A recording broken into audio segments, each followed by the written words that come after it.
எல்லோருக்கும் வணக்கம்.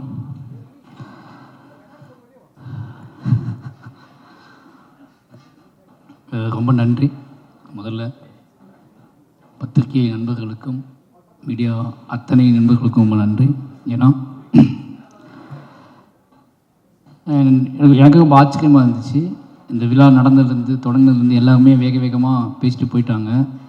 அதுக்கு ஒரே ரீசன் என்ன அப்படின்னா, அந்த படத்தை பற்றி தமிழ் சமூகம் தேவையான அளவு அதிகமான அளவே பேசிட்டாங்க அப்படிங்கிற ஒரு நம்பிக்கையில் தான் அவ்வளோ பேருமே வேக வேகமாக பேசிட்டு போயிட்டாங்க. முதல்ல நான் நன்றி சொல்ல வேண்டியது என் சக தமிழ் சினிமா திரையுலகத்துக்கு தான் சொல்லணும். ஏன்னா அந்த வாழை படத்தை நான் படம் எடுத்து முடிச்சுட்டு இந்த படத்தை எப்படி ப்ரொமோட் பண்ண போகிறோம் அப்படி யோசிச்சுட்டு இருக்கும்போது, சரி ஓகே, முதல்ல நம்ம இண்டஸ்ட்ரி காட்டுவோம். நம்ம இண்டஸ்ட்ரி நம்மளை விரும்பக்கூடிய நல்ல படங்களை ஆதரிக்கக்கூடிய இயக்குநர்கள்ட்ட காட்டுவோம், முதல்ல நடிகர்கள்ட்ட காட்டுவோம், நண்பர்கள்ட்ட காட்டுவோம். அதுக்கப்புறம் இந்த படத்தை அவங்க என்னவா பார்க்குறாங்கன்னு முடிவு பண்ணிட்டு நம்ம வேலையை ஸ்டார்ட் பண்ணணும்னு நினச்சேன். மாரி செல்வராஜ் அப்படிங்கிற இனிமேல் நம்பிக்கை வச்சு நான் அழைத்ததற்காக தமிழ் சினிமாவில் நான் யாரெல்லாம் அழைச்சனோ அத்தனை பேருமே இந்த படத்தை பார்த்தாங்க. இந்த படம் பார்த்தது மட்டும் இல்லாமல் எப்படியாவது இந்த தமிழ் சமூகத்தை இந்த படம் பார்க்க வச்சிடணும் அப்படிங்கிறதுல அவங்க ரொம்ப குறியாக இருந்தாங்க. அது உண்மையிலேயே எனக்கு நினச்சி பார்க்கவே முடியாத ஒரு பெரிய வெற்றி. நான் நினச்சதை விட என்னோடய இண்டஸ்ட்ரி, என்னோடய சக இயக்குநர்களும் சக நடிகர்களும் என்னோடய திரையுலகம் இந்த படத்தை கொண்டாடிய விதம் பெரிய நம்பிக்கை அளிச்சிருக்கு எனக்கு. இந்த வாழை படம் கொடுத்த மிகப்பெரிய வெற்றி அப்படின்னா, மாரி செல்வராஜ் அப்படிங்கிற ஒருத்தனை தமிழ் சினிமா எவ்வளோ நம்புது, அவனோட கதையை, அவனோட வேல்யூவை, அவனோட வாழ்க்கையை, அவனோட நிஜத்தை எவ்வளோ நம்புது அப்படிங்கிறத இந்த படத்தின் மூலமாக நான் தெரிஞ்சுக்கிட்டேன். இந்த படத்தை அவங்க அத்தனை பேரும் அவங்க தான் கொண்டு போய் முதல்ல சேர்த்தாங்க. நிச்சயமாக அத்தனை ஒட்டுமொத்த திரையுலகத்துக்கும் நன்றி சொல்லிக்கிறேன். அதுக்கப்புறம் ஹாட் ஸ்டார் ரொம்ப சாதாரணமாக ஒரு நாள் எங்கேயோ ஃபங்க்ஷனில் பேசிகிட்டு இருக்கும்போது பிரதீப் சார்ட்டையும் நகன்ட்டையும் சும்மா பேசிகிட்டு இருக்கும்போது இப்படி ஒரு லைன் இருக்குது, நான் ஃபஸ்ட்டு பண்ண நினச்சேன், அதை இப்போ பண்ணலான்னு ஆசைப்பட்றேன் அப்படின்னு சொல்லி அப்படியே ஸ்டார்ட் பண்ணி அப்படியே ஆரம்பித்தது தான். வேறு எதுவுமே கேட்கல. மாரி செல்வராஜ் படம் பண்ணுறாரு அப்படின்னு விட்டாங்க.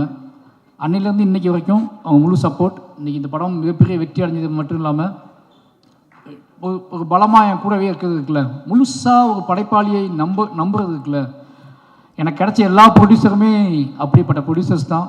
நிச்சயமாக சொல்லணுன்னா வாழை இவ்வளோ நல்லா வந்ததுக்கு முதல் காரணமே நான் ஒர்க் பண்ண 4 ப்ரொடியூசர்ஸ். அது பரியர்மலை ரஞ்சித் அண்ணா சுதந்திரம் கொடுத்தாரு. அதுக்கப்புறம் கர்னலில் தானு சார் மிகப்பெரிய சுதந்திரத்தை கொடுத்தாரு. அதுக்கப்புறம் ரெட் ஜெயிண்ட், மாமன்னனில் எல்லாமே என்னோட படமாகவே வர்றதுக்கு காரணம் என்னோடய தயாரிப்பாளர்களும் என்னோட நடிகர்களும் தான். அதுக்கப்புறம் வாழை, இதுக்கு ஒரு இதான். இந்த 4 படம் யோசிச்சு பார்த்தீங்கன்னா, மாரி செல்வராஜுங்க ஒருத்தன் தங்கு தடையில்லாமல் மக்கள்கிட்ட போய் சேர்றதுக்கு மெயின் ரீசன் நான் என்னை சூஸ் பண்ண தயாரிப்பாளர்களும் என்னோட நடிகர்களும் கதாநாயகர்களும் என்னோட மொத்த டீமும் தான். நான் என்னோட 4 ப்ரொடியூசருக்கும் இந்த நன்றி சொல்லிக்கிறேன். முக்கியமான விஷயம், 4 பேர் கூட நான் படம் பண்ணிகிட்டு இருக்கேன் அடுத்து. அதான் முக்கியமான விஷயம். ஏன்னா அவன் நம்புகிறாங்க என்னைய. நிச்சயமாக அந்த நம்பிக்கைக்கு உண்மையாக இருப்பேன்னு நம்புகிறேன். அதுக்கப்புறம் மாஸ்டர் சொல்லியே ஆகணும். மறுபடியும் எல்லா இன்டர்வியூலும் சொல்லிட்டே இருக்கா, என்னை ஏன் சூஸ் பண்ணான்னு தெரிலன்ட்டு. எப்படி சொல்கிறது மாஸ்டர்? கரெக்டாக உண்மையாக சொல்லிடலாம் அப்படின்னா, மாஸ்டர் ஆக்ஷன் ஃபைட் பண்ணுவார். என் படத்தில் நான் பெருசாக வேல்யூ கொடுக்க மாட்டேன் ஃபைட்டுக்கு. அந்த ஃபைட்டுக்குள்ளே சீன் வச்சுருப்பேன். அது அவர் ரொம்ப டிஸ்டர்பன் பண்ணும்.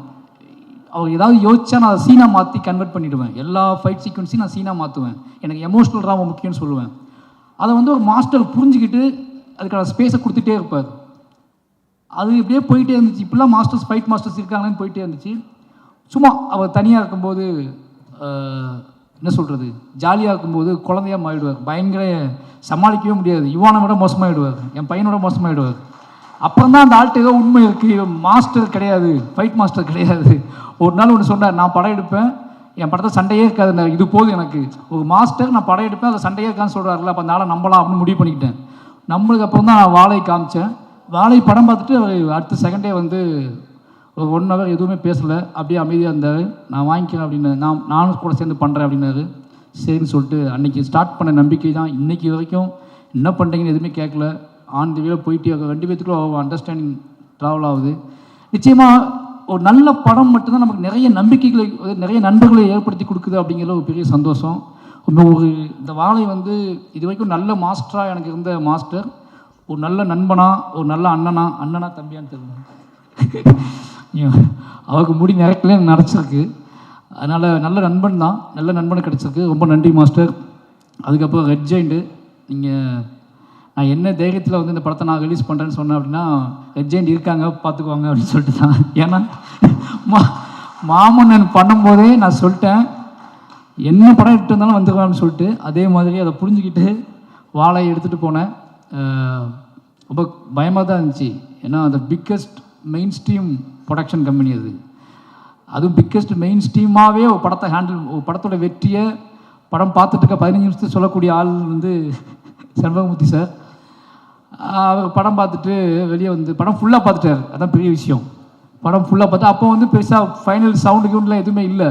கொஞ்சம் அப்படி பார்த்து முடிச்சுட்டு, சார் நல்ல படம் சார், உங்களுக்கு நல்ல பேர் கிடைக்கும் சார், எப்படி கலெக்ட் பண்ணணும்லாம் எனக்கு தெரில அப்படின்னாரு. அது எனக்கு போதும், எனக்கு நல்ல பேர் கிடைக்கும்னு சொன்னார்ல, அது எனக்கு போதும்னு தோணுச்சு.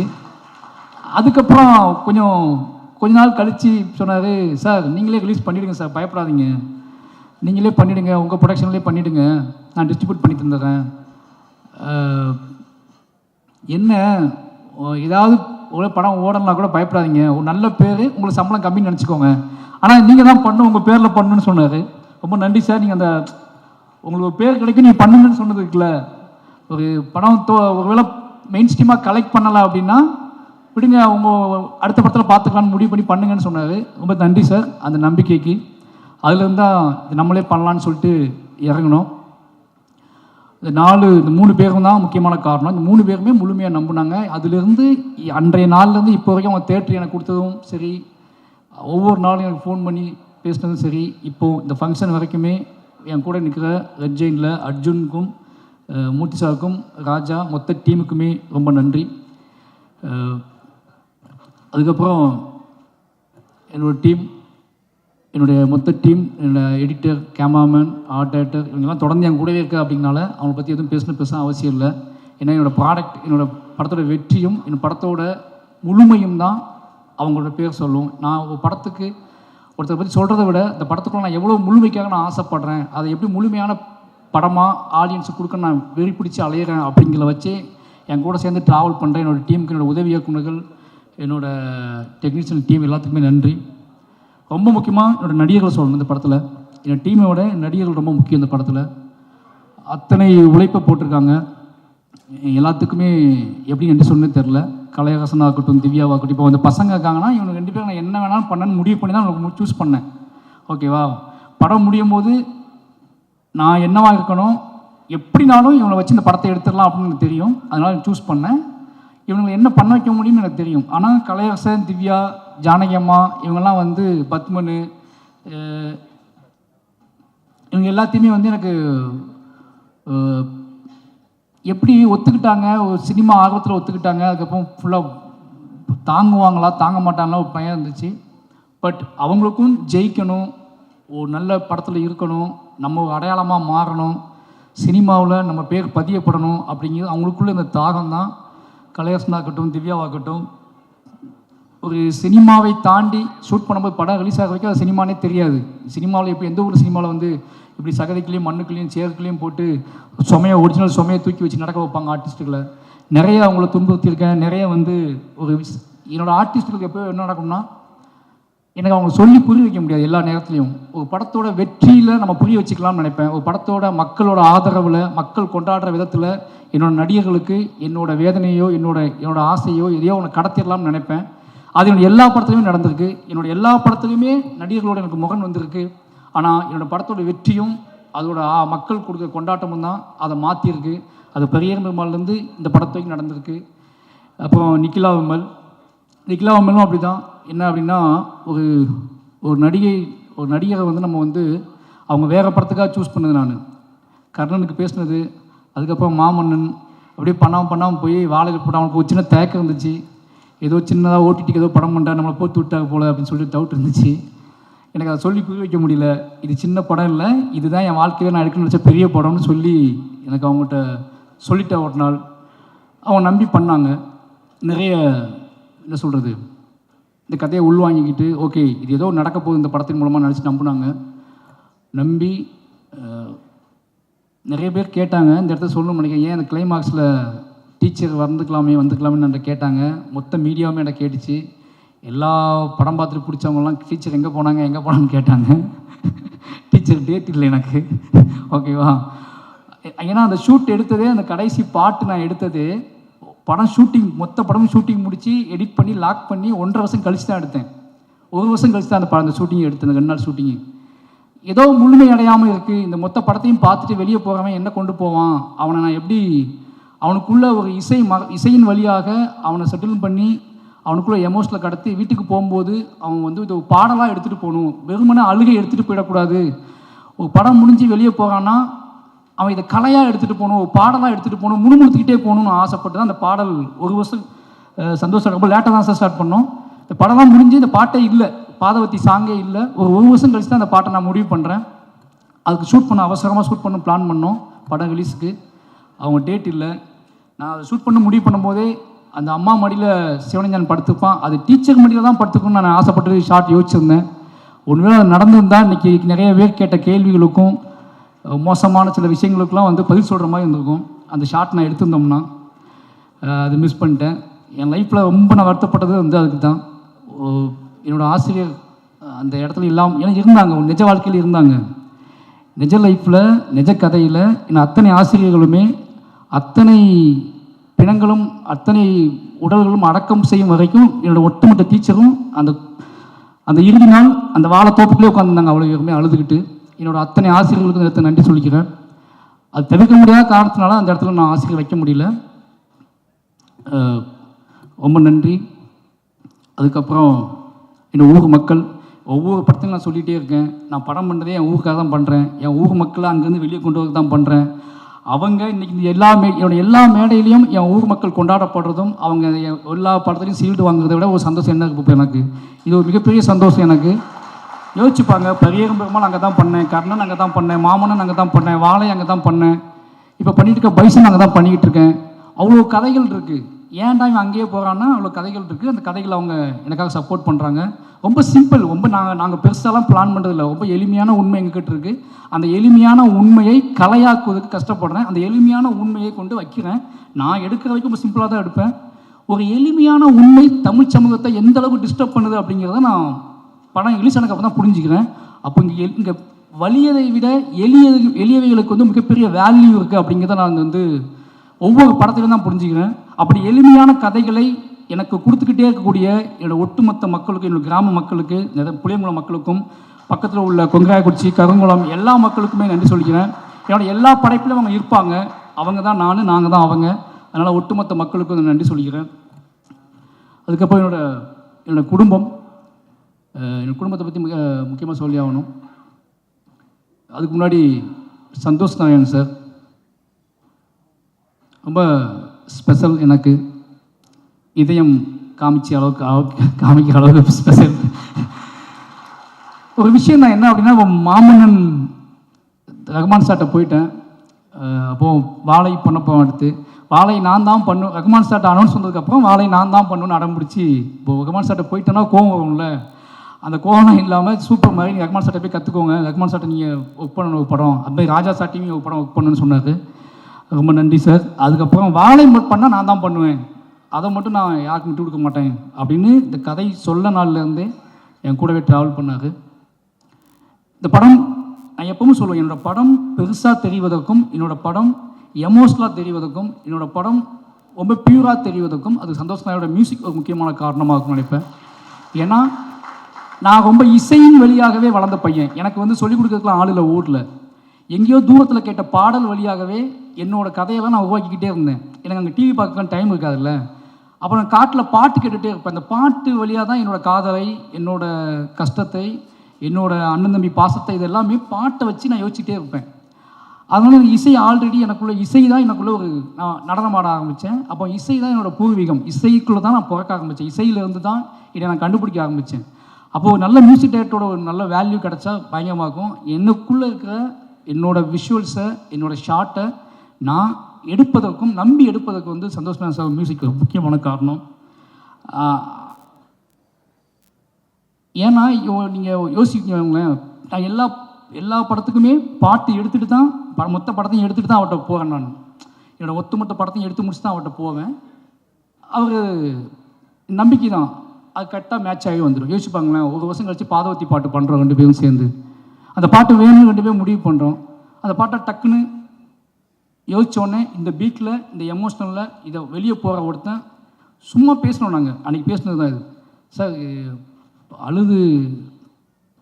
அழுது படம் விழுந்துட்டான், எல்லாம் அழுதுட்டு இருப்பாங்க, என்ன பண்ணலாம் இவங்களை, எப்படி இவங்களை படம் முடிஞ்சிச்சுன்னு எப்படி சொல்கிறது அப்படின்னு கேட்கும்போது பாட்டு இசை கேட்குறாங்க. இசை முடிஞ்சால் படம் முடிஞ்சிட்டு அவங்க நம்புவாங்க, அப்புறம் நம்ம இசையை கிரியேட் பண்ணணும்னு சொல்லி தான் பாடல் ரெடி பண்ணோம். நான் நம்பினேன். இந்த பாட்டு ஓடும்போது எந்திரிச்சு போயிட்டா என்ன பண்ணுறதுன்னு ஃபீல் பண்ணேன். எந்திரிக்க மாட்டாங்கன்னு நிறைய பேர் சொன்னாங்க. சரி பார்ப்போம் அப்படின்னு வெயிட் பண்ணேன். மூர்த்தி சார் எந்திக்கல ஃபஸ்ட்டு அப்போது எந்திக்க மாட்டாங்க போலக்கு யாருமே அப்படின்னு நினச்சி முடிவு பண்ணேன். ஃபஸ்ட்டு எந்திக்காத ஆடியன்ஸ் மூர்த்தி சார் தான். அவ்வளோ பக்கத்தில் நான் உட்காந்து என் கையை வந்து அவன் மேலே வச்சுருந்தேன், அதனால் எந்திக்கலான்னு தெரில. ஆனால் ஃபஸ்ட்டு நாள் நான் படம் பார்க்க போயிருக்கேன் திருநெல்வேலியில். அப்போ தான் அந்த பயம் எனக்கு இருந்துச்சு. இந்த பாட்டு ஆரம்பிக்கும் போது எந்திரிச்சு போயிட்டாங்கன்னா எனக்கு அதை ஜீர்ணிக்கவே முடியாது, அது முழுமையாக வெற்றி அடைஞ்சால் கூட அதை கொண்டாட முடியாது அப்படின்னு பயத்திலே இருந்தேன். ஏன்னா என் ஊர் எப்படி யோசிப்பாங்க, திருநெல்வேலியில் 700 பேர் உட்காந்துருக்காங்க, கத்தி கத்தி கத்தி கத்தி கத்தி உட்காந்துருக்காங்க, அதுக்கப்புறம் அமைதியாக அழுது உட்காந்துருக்காங்க, அவங்களெலாம் கண்ட்ரோல் பண்ண முடியாது. ஆனால் அந்த 700 பேர் அப்படியே உட்காந்துருந்தாங்க. அன்னைக்கு தான் எனக்கு வந்து அப்போ நான் முடிவு பண்ணேன், இந்த மக்களுக்கு எவ்வளோ பிரச்சனை வந்தாலும் சரி, யார் என்ன சொன்னாலும் சரி, இந்த மக்களுக்கு நம்ம ஆர்ட் ஃபார்மை கொடுத்துக்கிட்டே இருக்கணும். என்ன சொன்னாலும் சரி, என்னை பற்றி என்ன பேசினாலும் சரி, என்னை பற்றி என்ன புரிதலை கிரியேட் பண்ணாலும் சரி, என்னை பாராட்டவும் முடியாமல் திட்டவும் முடியாமல் தவிச்சாலும் சரி, நான் என்னோடய வேலைங்கிறது என் மக்களுக்கு கலையின் வழியாக யோசிச்சுப்பாங்களேன். என்னோட அம்மா அப்பாவை, என்னோடய அண்ணன் தம்பியை, என் ஊர் மக்களோட கண்ணீரை 30 வருஷம் கழித்து கலையாக்குவதற்காக நான் வந்திருக்கேன். அதை கலையாக்குறேன் அப்படின்னா அது எதையும் நினச்சி இல்லை, எதையாவது என் மக்களுக்கு என்ன சொல்கிறது, இப்படியே வாழ்ந்து இப்படியே செத்து போகிறோம், இப்படியே சண்டை போடுறோம், இப்படியே வாழ்ந்துட்டுருக்கோம்னு இல்லாமல் நம்ம படுற எல்லாத்தையுமே ஒரு படைப்பாகவும் இத்தனை கோடி மக்களுக்கும் கடத்த முடியுங்க நம்பிக்கை கொடுக்கறது இருக்குல்ல, அது ரொம்ப எனக்கு அதுவே போதுமானது எனக்கு. அதனால் எனக்கு ஒட்டுமொத்த நம்பிக்கையும் கொடுக்கறது இந்த மாதிரியான மூமெண்ட்ஸ் தான். ஒரு சாதாரண யாரோ எங்கே இருக்க ஒருத்தர் வந்து என்னை கைப்பற்றி பேசுறது இருக்குல்ல, அது அதை விட என்னோட பெருமை. என்கிட்ட வந்து பெருமை இல்லைன்னு சொல்லுவாங்க. என்னோட பெருமையை காட்டட்டுமா? 2 பேர் தான் என்னோட பெருமை, புரியுதா?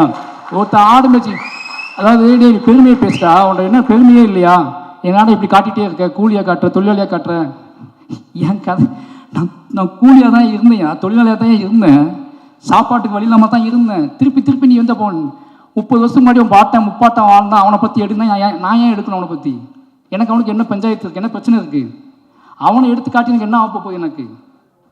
எனக்கு நான் தான் பெருமை. என்னோட கண்ணீரும் என்னோட கவலையும் நான் ஆட்பாம மாற்றினல, அதுதான் என்னோட பெருமை. எனக்கு அப்புறம் அதே ஊரில் இருந்து 2 பேர்த்த கூட்டி வந்து இந்த மேடையில் நிப்பாட்டியிருக்கேன்ல, இதுதான் என்னோட பெருமை. ஓகேவா? இவன் 2 பேர்த்த உருவாக்குவான், இவன் நிச்சயமாக 2 பேர்த்த உருவாக்குவான். இன்னும் இத்தியான மனிதர்கள் உலகளாவி போய்கிட்டே இருப்பானுங்க. இன்னைக்கு வந்து கனடாவில் இருந்து அமெரிக்காவில் வந்து பேசுகிற தமிழர்கள், அந்த பையன் கூட நீங்கள் எப்போவாது வெளிநாட்டுக்கு வந்தீங்க அந்த பசங்களை விட்டு வந்துடாதீங்க, கூட்டிட்டு வாங்கன்னு சொல்கிறாங்கல்ல, இதுதான் எங்களோட வெற்றியாக நாங்கள் பார்க்குறேன்.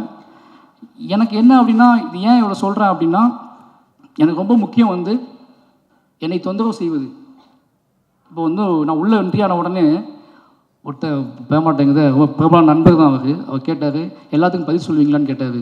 எல்லா படமும் வெற்றி அடையுது, ஓகேவா, மக்கள் கொண்டாடுறாங்க, முன்னாடி ஒரு 500 பேர் நின்றுட்டு நிறைய கேள்விகளை உருவாக்குறாங்க. அந்த 500 பேரும் என்னை பின்வாங்க வைக்கலாம்னு நினைக்கிறாங்க. நிச்சயமாக சொல்கிறேன், நான் முட்டி மோதி நிறைய இலக்குகளை தாண்டி வந்திருக்கேன். என்கிட்ட விடாப்புடியான நான் சொல்லியே தீர வேண்டிய கதைகள் இருக்குது. நான் அத்தனை கதைகளையும் எப்படியாவது மூச்சு முட்டி சொல்லிட்டு தான் நான் போவேன், ஓகேவா. நான் போகலான்னு முடிவு பண்ணும்போது, நான் கிளம்பலான்னு முடிவு பண்ணும்போது நான் நிறைய பேர்த்த உருவாக்கியிருப்பேன், அவங்க சொல்ல ஆரம்பிப்பாங்க. இது வந்து மாற முடியாது. வாழையை சொல்லிட்டேன் அப்படிங்கிற ஒரு சந்தோஷம் எனக்கு. வாழை எங்களோட பெரிய உழைப்பு, எங்களோட பெரிய நம்பிக்கை. ஏன்னா எங்கள் அம்மா அப்பாவுக்கு நன்றி சொல்லி ஆகணும். அவங்க ஒன்று சொன்னாங்க என்கிட்ட, எங்கள் அம்மா சொன்னாங்க வாழை படம் எடுக்க போகிறேன்னு சொன்ன உடனே, சரி இந்த ஒரு படம் நீ சந்தோஷமாக இருக்கலாம்ல, இந்த படம் ரிலீஸ் ஆகும், இது நம்ம கதை, நம்மளோட வாழ்ந்த கதை, உன்னோட சொந்த கதை, உன்னோட அழுகையும் கண்ணீரும், இது வந்து யாருமே எந்த டிஸ்டர்ப் பண்ண மாட்டாங்கல்ல, பார்ப்பாங்க அப்படியே போயிடுவாங்கல்லன்னு நான் சொன்னேன் அவங்கக்கிட்ட. இல்லைம்மா அப்படிலாம் போக மாட்டாங்க, எடுக்கிறது உன் பையன், என்ன வேணாலும் கண்டுபிடிப்பாங்க, என்ன வேணாலும் பேசுவாங்க, ஓகேவா? ஏன்னா நான் சாதாரண ஆள் இல்லைன்னா அவங்க நினைக்க ஆரம்பிச்சிட்டாங்க, ஓகேவா? ஆமாம், நான் அசாதாரணமான ஆள் தான். ஏன்னா 30 வருஷம் அந்த மண்ணுக்குள்ளேருந்து உயிரை பிடிச்சிக்கிட்டு ஓடி வந்திருக்கேன். 30 வருஷம் அங்கேருந்து ஓடி வந்து அதே வழியை திருப்பி கடத்துவதற்கு, திருப்பி கொண்டு வந்து சேர்ப்பதற்கு நான் அவ்வளோ மெனக்கிடுறேன். அதனால் நான் எல்லா வலிமையும் என் மக்கள்கிட்ட தான் எடுத்துகிட்டு வரேன். இன்றைக்கி நான் மட்டும்தான் நான் உழைக்கலை, என் மக்கள் என்னை நம்பி என் கூடவே நின்று எனக்காக அவங்க படுற கஷ்டம் இருக்குல்ல, உழுனா உழுறாங்க, பாயினா பாயிறாங்க, செமனா செமக்குறாங்க, அழுனா அழுறாங்க, உடனா உடைக்கிறாங்க, இத்தனை வலிமையும் உருவாக்கியிருக்கேன். இது ரொம்ப எமோஷ்னலாக உண்மையால் கட்டப்பட்ட ஒரு கலை. அதை நிச்சயமாக வாழை எனக்கு கொடுத்துருக்கு. வாழை கொடுத்துற பெரிய நம்பிக்கை வந்து அதுதான். ரொம்ப ரொம்ப யோசிக்கவே முடியல. இப்போ பிரதீப் சார் சொன்னார்ல, நாங்கள் நினச்ச வெற்றியை விட இது பெரிய வெற்றின்னு. இப்போ மற்றவங்க பேசிட்டு போனாங்க, அவங்களால அந்த வெற்றியை கரெக்டாக சொல்ல முடியல. எனக்கு வீட்டுக்குள்ளேயே அடைச்சி வச்சு வெற்றின்னு சொல்ல நம்புவீங்களா? இந்த மற்ற படத்துக்கு மாமன்னனுக்கு நான் ஒரு இப்போ மாமன்னன் ரிலீஸ் வெற்றி ஆகும்போது, கர்ணன் வெற்றி ஆகும்போதுலாம் நான் ப்ரொடியூசர்ஸை பார்ப்பேன், ஜாலியாக பேசுவேன், அவங்க கூட சுற்றிக்கிட்டே இருந்தேன்.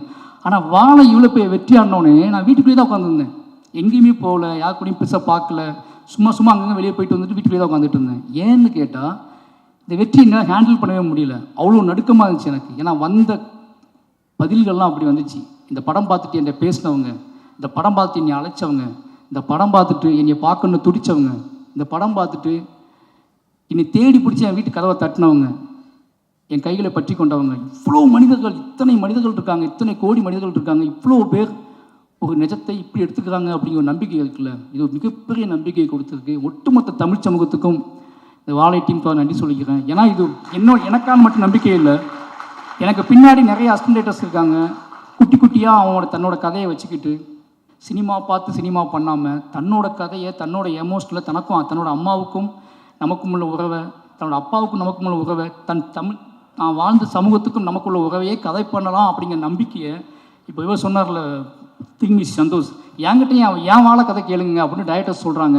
என்கிட்டையும் வாழை இருக்குங்க, என்கிட்டையும் வாழை இருக்குது அப்படிங்கிறது வாழை இல்லை, எங்கிட்டையும் இத்தனை பியூராக உண்மையாக ஒரு கதை இருக்குது அப்படிங்கிறது அதோட மீனிங். அப்படி எல்லாரும் பேச ஆரம்பிச்சிருக்காங்க அப்படிங்கிறது ஒரு மிகப்பெரிய சந்தோஷம். ரொம்ப முக்கியமான சொல்ல வேண்டிய விஷயம் ஒன்று தான், எதை சொல்கிறேன், நான் வாழை சம்மந்தமான மற்ற கேள்விகள் நான் பதில் சொல்ல விரும்பலை. ஆனால் ஒரு விஷயம் சொல்ல விரும்புகிறேன் இந்த நேரத்தில். என்ன அப்படின்னா, நிறைய பேர் வாழை சம்மந்தமாக இல்லை நாங்கள் எங்களை காட்டலை, எங்களை மிஸ் பண்ணிட்டா இயக்குனர் அப்படின்னு சொன்னாங்க. அப்படிலாம் ஒன்றும் இல்லைங்க. இந்த படம் எனக்கும் அந்த நாளுக்குமான கதை. சின்ன வயசில் எனக்கும் அந்த டே, பர்டிகுலர் டே, எனக்கும் எங்கள் அம்மாவுக்குமான கதையாக தான் அந்த படத்தை நான் சூஸ் பண்ணேன். எனக்கு அங்கே நடந்த சம்பவம் தெரியாது, நாங்கள் ஓடலை, நாங்கள் குதிக்கலை. ஆனால் இந்த படத்தை பதிவு பண்ணது மூலமாக இஸ்லாமிய தோழர்கள் தான் இந்த படத்தை, இந்த மக்களை காப்பாற்றினாங்க, உண்மை வெளியே வந்திருக்குல்ல, அது எனக்கு போதுமானது. அந்த உண்மையை நான் இப்போ சொல்கிறேன். ஏன்னா அன்னைக்கு நடந்தப்போ இஸ்லாமிய தோழர்கள் காப்பாற்றினாங்க, ஜாதி மதம் எதுவும் இல்லாமல் பக்கத்தில் உள்ள பேரூர், பேட்மா நகரம், இது எல்லாமே நான் சொல்லக்கூடாது, இன்றைக்கி ஒட்டுமொத்த மக்களும் சொல்கிறாங்கல்ல, எனக்கு அது ஒரு பெரிய சந்தோஷம். ஏன்னா அந்த கதை என்னோடய முடிஞ்சு போயிடுச்சு, அது இன்னொரு கதை, காப்பாற்றியவர்களும் தப்பித்தவர்களும் சொல்லக்கூடிய கதை நம்ம இனியால் கேட்கவே முடியாது, உங்களால் கேட்கவே முடியாது, இதையே உங்களால் தாங்கிக்க முடியல. என்னோட எமோஷனில் மட்டுமே நான் கதையாக படம் பண்ணியிருக்கேன், எனக்கும் எங்கள் அம்மாவுக்குமான உறவை மட்டும் நான் படம் பண்ணியிருக்கேன். அதையே நீங்கள் உங்களால் தாங்க முடியாமல் அவ்வளோ வெடிச்சிட்டிங்க நீங்கள் எல்லாருமே. அந்த சம்பவம் நடக்கும்போது காப்பாற்றினவங்களும் தப்பித்தவர்களும் உசுறு துடிச்சிக்கிட்டு இருந்தவங்களும் அதை நான் கதையாக பண்ணேன் அப்படின்னா அது வேற. அப்படியே அந்த நாளில் 30 வருஷம் கழித்து ஒரு மேடை போட்டு அன்றைக்கி நன்றி சொன்னாங்களா என்னன்னு தெரியாது. 30 வருஷம் கழிச்சு இந்த மேடையில் என் ஊர் மக்கள் வச்சுக்கிட்டே சொல்கிறேன், அன்றைக்கு எங்கள் மக்களை காப்பாற்றிய அத்தனை நண்பர்களுக்கும் நன்றி, அத்தனை இஸ்லாமிய நண்பர்களுக்கும் நன்றி, ஜாதி மதம் இல்லாமல் அத்தனை தமிழ் சமூக மக்களுக்கும் நன்றி.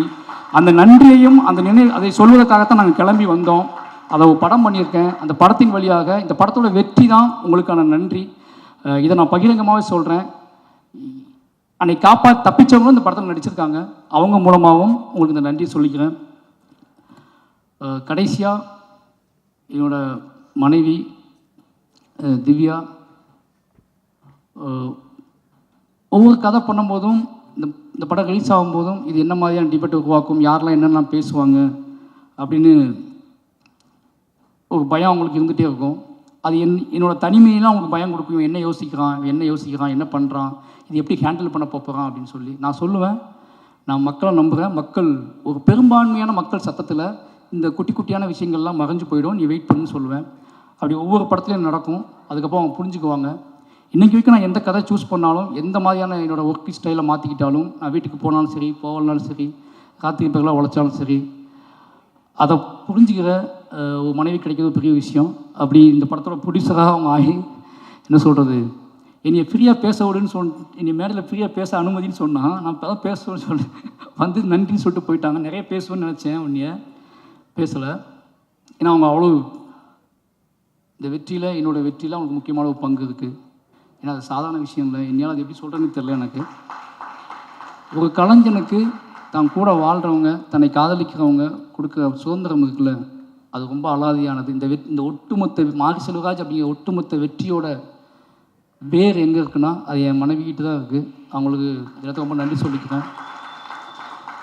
அதுக்கப்புறம் என்னோடய குடும்பம், முக்கியமாக என்னோடய மனைவியோட அம்மா மங்கேக்கரசி, அவங்க டீச்சர், அதுக்கப்புறம் தங்கச்சி சொர்ணா.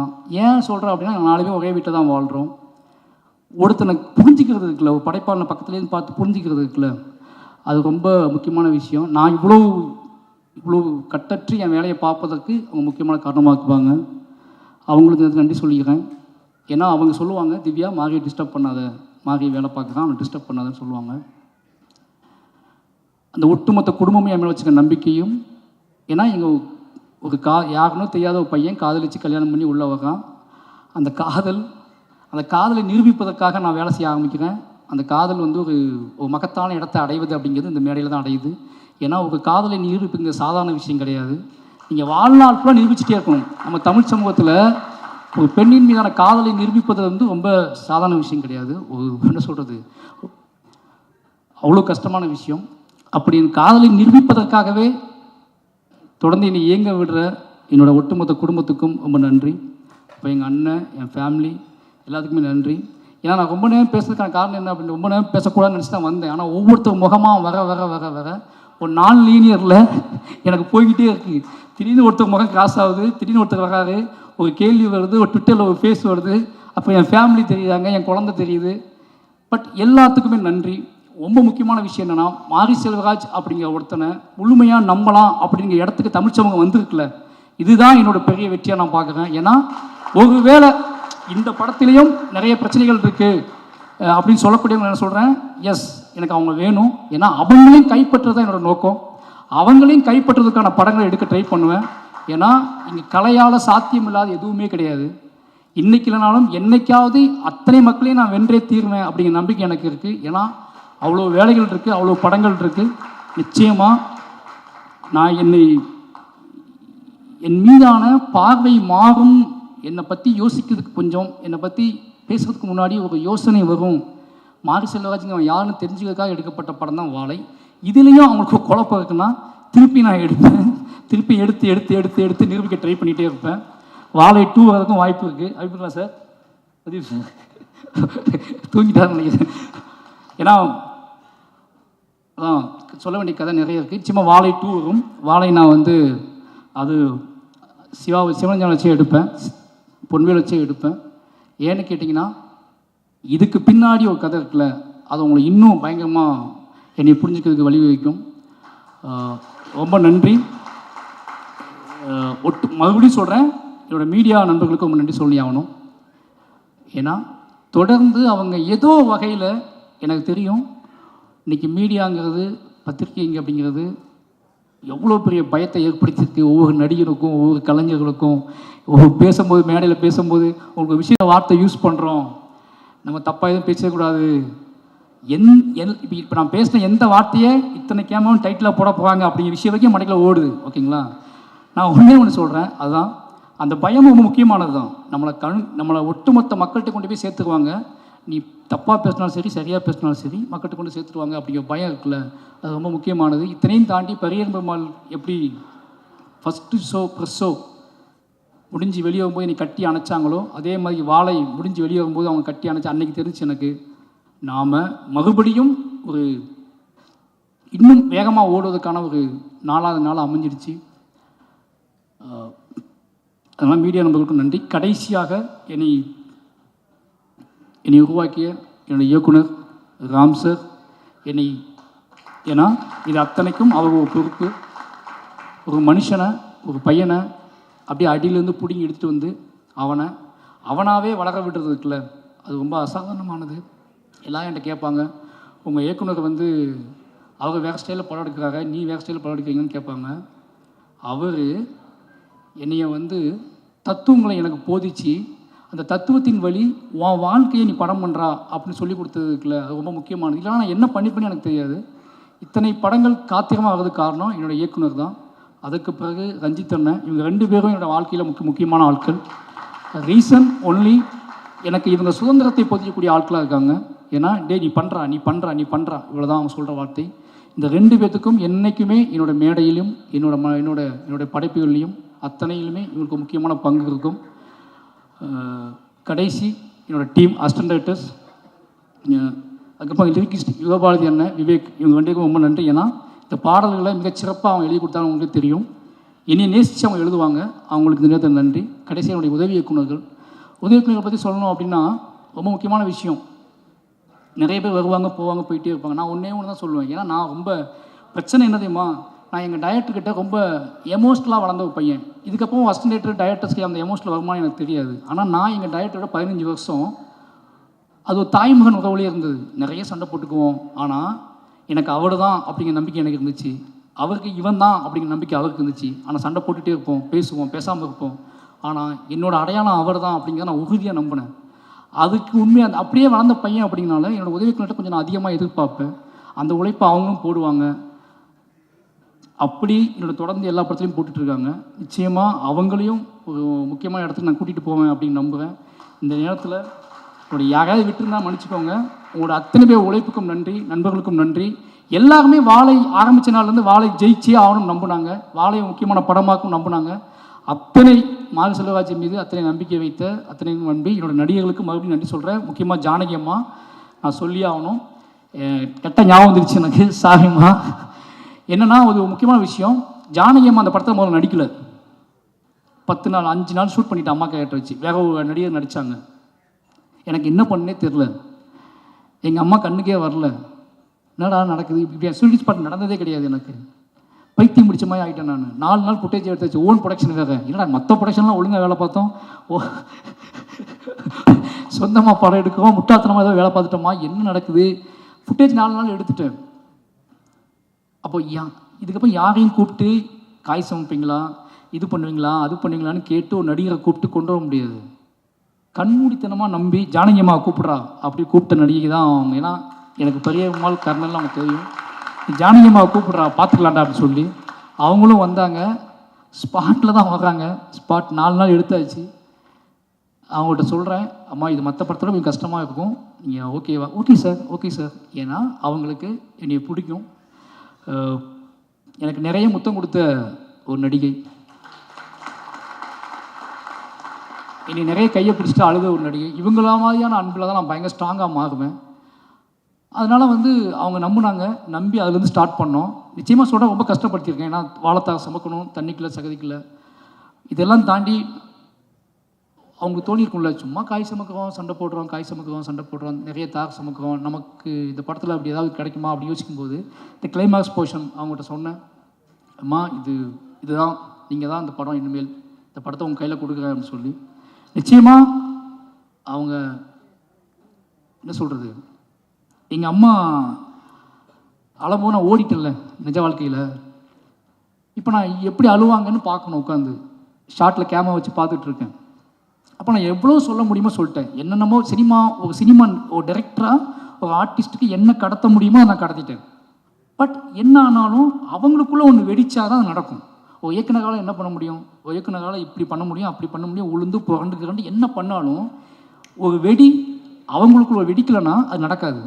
என்னன்னாலும் பிளாஸ்டிக்காக தான் இருக்கும். அப்போ அந்த வெடியை வெடிக்க வைக்கிறதுக்காக நான் அவங்க கூட பேசிக்கிட்டே இருந்தேன், முரண்பட்டேன். அவங்க கூட நான் வந்து காத்தியமாக வச்சுக்கிட்டேன். ஏன்னா எனக்கும் எங்கள் அம்மாவுக்கும் ஒரு சண்டை நடக்குது. எனக்கும் எங்கள் அம்மாவுக்குமான முரண். எங்கள் அம்மாவை தவறாகவே புரிந்து கொண்ட ஒரு நாள். எங்கள் அம்மாவை இவங்க இத்த மாதிரி ஒரு தாய் கிடையாது உலகத்தில், இவங்களுக்கு பிள்ளையா பிறந்துட்டோமே நினச்ச ஒரு நாள் அது. அதனால் அந்த காத்திரமான சிந்தனையை வச்சுக்கிட்டு தான் இவங்க ஹேண்டில் பண்ண அன்றைக்கி ஃபுல்லாகவே. அதை அவங்கள ஹர்ட் பண்ணிருக்கும்போது பயம் இருந்துச்சு. ஏன்னா ஆர்டிஸ்ட்னா ஒரு டேரக்டர் இவ்வளோ இதாக ரூடாக ஹேண்டில் பண்ணுறேன்னு நினச்சக்கூடாதுல்ல. ஆனால் அன்றைய நாள் அப்படி நடந்துக்கிட்டேன் அந்த வெடிக்க வைக்கிறதுக்காக. அது வெடிச்சிச்சு. அவங்க எப்படி சொல்கிறது, அந்த ஒரு நாள் மட்டும் தான் எங்கள் அம்மாவோட அழுகை நான் பார்த்ததில்லை என் வாழ்க்கையில். அந்த நாள் அந்த எங்கள் அம்மா எப்படி அழுதுருப்பாங்க அப்படிங்கிறத என்னை பார்க்க வச்சு வெக்கி தலைகுனிய வச்சாங்க. நான் தலையை குனிஞ்சிக்கிட்டேன். ஏன்னா நான் பார்த்ததே இல்லை எங்கள் அம்மா. அன்றைய நாள் எங்கள் அம்மா எப்படி அழுதாங்க நான் பார்த்ததே இல்லை. பட் அதை அன்றைக்கி சீன் நடித்து முடித்த உடனே நான் மானிட்டரில் தலை குனிஞ்சு தான் உட்காந்துட்டு இருந்தேன். ஏன்னு கேட்டால் எங்கள் அம்மா நினச்சி பார்க்கும்போது இதுக்கு மேலே அவங்க அழுதுருப்பாங்கல்ல அப்படின்னு நினைக்கும்போது இல்லை,